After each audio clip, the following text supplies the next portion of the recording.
Yes my dear students, तो question number 5.7 यानी कि question number 7 of chapter 5 laws of motion. A body of mass 5 kg is acted upon by two perpendicular forces 8 Newton and 6 Newton. Give the magnitude and direction of the acceleration of the body. Very simple question. क्या बोलेंगे भाई इसके अंदर? तो देखो my dear बच्चों, अभी तक हम क्या करते आए? अभी तक हम फाइंड करते आए मैग्नीट्यूड एंड डायरेक्शन, बट वो किसका फाइंड किया हमने? वो हमने फाइंड किया फोर्स का. अब यहाँ पे हमको करना है भाई एक्सेलरेशन का. तो हमको पता है कि सर बहुत आसान क्वेश्चन हो गया है. तो फोर्स जो था वो मास इंटू एक्सेलरेशन होता था, राइट? तो हमको मास और एक्सेलरेशन पता होता था तो हम फोर्स निकाल देते थे. अब एक्सेलरेशन निकालना है तो फोर्स और मास पता होना चाहिए. Yes, easy. तो देखो भाई यहाँ पे तो मास तो दे रखा है, ये रहा 5 kg. This is mass acted upon by two perpendicular forces. तो फोर्सेस भी दे रखे हैं, राइट. बट दिक्कत यहाँ पे क्या आएगी माय डियर? एक ही दिक्कत आएगी कि आपको पता है कि भाई यहाँ पे अगर मैं साइड में लिखूं, आपको पता है कि एक्सेलरेशन जो है फोर्स अपॉन मास होता है. तो बेटा फोर्स अपॉन मास, तो यहाँ पे दो फोर्स दे रखे हैं. तो अगर दो फोर्स दे रखे तो इसका मतलब क्या? पहले 8 डालोगे, फिर 6 डालोगे, दो वैल्यू निकालोगे. वैसे इम्पॉसिबल बेटा. आप खुद सोचो भाई, कोई अगर ऑब्जेक्ट है, कोई बॉडी है, अगर वो मूव कर रही है तो एट द सेम टाइम उसके दो एक्सेलरेशन तो पॉसिबल है नहीं ना भाई. कोई बॉडी 3 मीटर पर सेकंड स्क्वायर से भी दौड़ रही है और उसी टाइम पे वो 4 मीटर पर सेकंड स्क्वायर से भी दौड़ रही है, विच इज इम्पॉसिबल. समझे आप लॉजिकली? तो इसका मतलब क्या हुआ? तो इसका मतलब तो साफ साफ ये होता है कि यहाँ पे जो फोर्स की दो वैल्यू हैं वो गलत है, एक ही वैल्यू होनी चाहिए, राइट? तो फोर्स की दो वैल्यू गलत नहीं है, हमको एक वैल्यू निकालनी पड़ेगी. आई बात समझे? यानी क्या, हमको यहाँ पे रिजल्टेंट फोर्स निकालना पड़ेगा बच्चों, ठीक है? तो जैसे कि अगर इसकी कंडीशन अगर हम डिस्कस करें, ऐसा कुछ है, सपोज एक बॉडी, इसका कुछ मास है. अब ये रहा एक फोर्स F1 और ये रहा दूसरा फोर्स F2, ठीक है?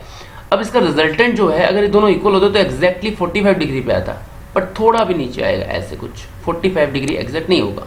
क्यों नहीं होगा? क्योंकि F1 का वैल्यू 8 है जो कि ज़्यादा है और इसका कम है, तो ये थोड़ा इधर शिफ्ट हो जाएगा, राइट? तो बेसिकली इन दोनों के बीच कुछ बन रहा है एंगल थीटा, जहाँ से मुझे डायरेक्शन मिलेगा आगे जाके जो हमको निकालना है. तो ये कंडीशन है बेटा. तो ये जो हमारा है, this is what resultant force F R आपको फाइंड करना पड़ेगा.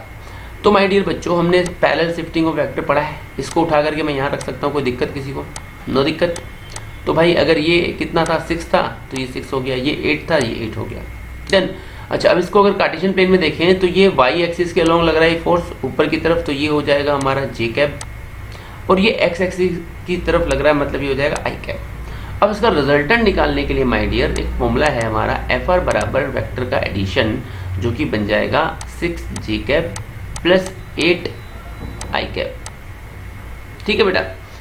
Okay done. अब आपको निकालना क्या है बेटा? अगेन दो वैल्यू आ गई, तो आपको मैग्नीट्यूड यानी रिजल्टेंट फोर्स का आपको क्या निकालना पड़ेगा बेटा?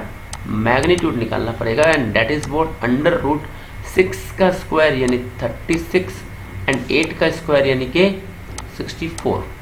तो therefore my dear students, F R जो है वो आपका मिल गया रूट 100. अब 100 का रूट कितना होता है भाई? 100 का रूट होता है 10, और यूनिट कौन लगाएगा? हम ही लगाएंगे, 10 न्यूटन. This is force. तो हमारा प्रॉब्लम सॉल्व. क्या था प्रॉब्लम हमारा? कि भाई एक्सेलरेशन निकालना है, दो फोर्स कैसे लें? अब निकाल लो. So now acceleration is equal to force upon mass होगा. अब this force is what? Resultant, because दो डिफरेंट फोर्स है. इसमें भाई कितने भी फोर्स लग सकते हैं, एक बॉडी पे 2, 4, 5, 10, 15 कितने भी लग सकते हैं, राइट? बट लेंगे हम क्या? हमेशा रिजल्टेंट. सो देयरफॉर ए जो है दैट इज व्हाट? फोर्स कितना है? फोर्स कितना निकला? 10 निकला. मास कितना है भाई? मास 5 kg है. तो अब इन दोनों को काटो. सो देयरफॉर आपको मिल गया एक्सेलरेशन बराबर 5 2 जा 10 मीटर पर सेकंड स्क्वायर. ये आपका क्या मिल गया बेटा? फाइनल एक्सेलरेशन मिल गया उस बॉडी का. किस बॉडी का? ये रही, ठीक है, जो हमने अज्यूम किया. उसका फाइनल हमको क्या मिल गया बेटा? एक्सेलरेशन की. इस एक्सेलरेशन से बॉडी मूव कर रही होगी, ठीक है, एक्सेलरेट कर रही होगी. अब पहला चीज जो है मैग्नीट्यूड जो हमने निकाल लिया, वैल्यू, ठीक है, वैल्यू हमने निकाल ली. Now what about direction? ये भी तो निकालना पड़ेगा. तो डायरेक्शन कैसे निकालते हैं बेटा? तो देखो माय डियर बच्चों, यहाँ पे ये है फोर्स का डायरेक्शन, ठीक है. तो जिस डायरेक्शन में फोर्स होता है उसी डायरेक्शन में क्या होता है? एक्सेलरेशन भी होता है. सिंपल. तो डायरेक्शन ये रहा, बट एग्जैक्ट डायरेक्शन क्या होगा? तो this theta will give the direction, बताया मैंने आपको। सो बेटा अगर इसको आप राइट एंगल ट्रायंगल देख रहे हो, दिख रहा ना आपको, अगर ये राइट एंगल ट्रायंगल की तरह इसको मानते हो तो ये आपका हो गया P यानी परपेंडिकुलर, ये बन गया बेस। हमने पढ़ा है क्या कि भाई टेन थीटा जो होता है वो P/P होता है, ठीक है, ट्रिगो में पढ़ा है ना क्लास 10th। तो यहाँ पे वही लगाएंगे हम लोग अभी, tan theta is equal to P, P बोले तो 6 एंड B बोले तो 8, इसको काटो 2 3 जा 2 4 जा, तो बेटा देयरफॉर आपको मिल गया टेन थीटा का वैल्यू कितना 3/4, डन। तो देयरफॉर थीटा हमको मिल जाएगा यहाँ से, थीटा यानी डायरेक्शन tan इनवर्स 3/4, राइट, ऐसे आप लिख सकते हैं। अब बेटा इसकी एग्जैक्ट वैल्यू आपको टेबल से मिल सकती है और मोस्टली आपको दे रखा होता है, बट 3/4 का जो ट्रायंगल है that is very famous triangle, आपको पता होना चाहिए कि अगर ये 3 है ये 4 है तो ये 5 होगा पाइथागोरस से। उस केस में ये एंगल जो है ना वो अप्रोक्स 37 डिग्री होता है और this angle is approx 53 degree.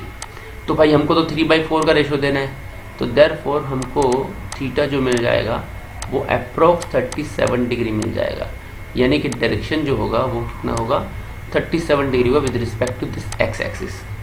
Easy बेटा।